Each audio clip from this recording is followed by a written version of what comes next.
ጃንሆይን ተለማምጠው ስላልቻሏቸው ነበር የጃንሆይ በስልጣን ላይ መቆየት እነዚህ ሁለት ወንድማማቾች እያደረ ያበሳጫቸው የጀመረው። እነሱም ጀነራል መንግስቱ ነዋይና ታናሽ ወንድሙ ግርማሜ ነዋይ ነበሩ።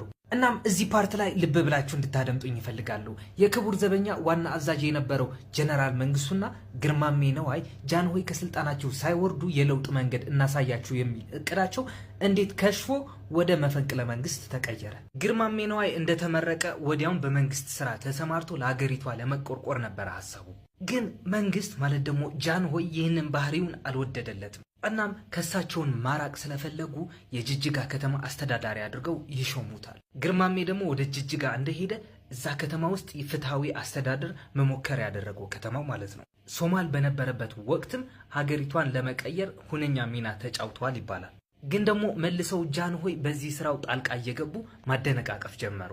በዚህ ሁኔታ ተነሳስቶ ነበረ ወንድሙ ማለት ደግሞ መንግስቱ ነዋይን ማነሳሳት የጀመረው። እናም በዛን ሰዓት የነበረው የፍትህ መዛባትና ኢኮኖሚያዊ ድቀት ከዛ የበለጠ ስር ሰዶ እንዳይሄድ በማለት ለጃንሆይ ፕሮፖዝ ያደርጋሉ። ይሄ ግርማሜና ወንድሙ መንግስቱ ማለት ነው። ግን ደግሞ ጃንሆይ ሐሳባቸውን ለመቀበል ፈቃደኛ አልነበሩ።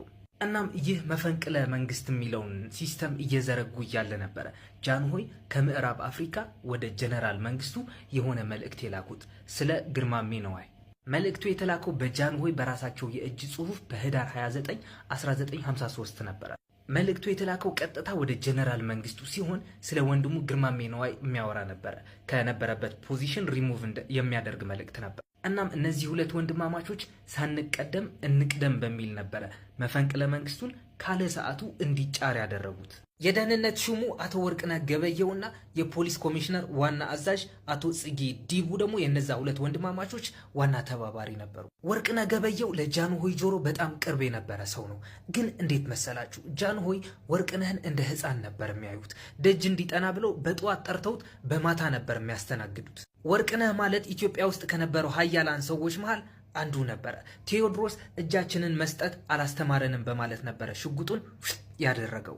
ነገሮችን በጥልቀት ማየት ስንጀምር ደግሞ ይሄ መፈንቅለ መንግስት ማን ጀመረው ወደሚለው ጥያቄ እንመጣለን።